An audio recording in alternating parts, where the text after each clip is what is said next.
తమ్ముడు కంటే ముందు కూడా ఖచ్చితంగా చాలా మంది అప్రోచ్ అయ్యే ఉంటారు, ఒక అవునండి, మదర్ అవును. క్యారెక్టర్ లేదంటే ఉమ్, ఏదో ఉమ్. ఒకటి.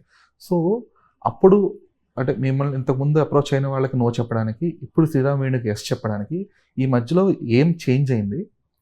అంటే అండి, దే వర్ నాట్ అంటే significant. I don't want to mention ఎవరి పేర్లు, బికాస్ ఇది ఇట్ వోంట్ లుక్ నైస్. కాకపోతే ఏంటంటే అదేంటంటే they are not significant enough.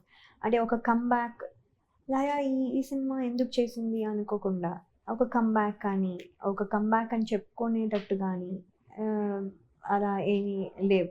Because ఎందుకంటే ఒక కమ్బ్యాక్ అంటే ఒక స్ట్రాంగ్ ఉండాలి. ఎప్పుడు మనం ఇంట్రొడక్షన్ కూడా ఫస్ట్ ఇంట్రొడక్షన్ ఫిల్మ్ కూడా మనం స్ట్రాంగ్గా చూస్ చేసుకుంటాం, ట్రై చేస్తాం. అంటే ఇది అది మళ్ళీ జనాలకి నచ్చుతుందా లేదా అది మనం చెప్పలేం, but we try C.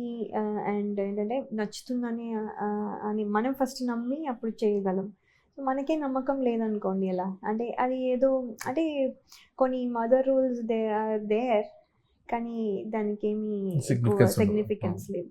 So అలాంటివి చేయడం ఆ, వల్ల నాకు యూజ్ లేదు, పెద్ద వేరే వాళ్ళకి పెద్ద యూజ్ లేదు. అక్కడి నుంచి వచ్చి ఇంట్లో అంతా సాక్రిఫైస్ చేసి టైం అంతా స్పెండ్ చేసి చేసినప్పుడు ఏదైనా రిటర్న్ వస్తే బాగుంటుంది. ఆ రిటర్న్ కనిపించలేదు నాకు, అందుకని చేయలేదు. ఓకే.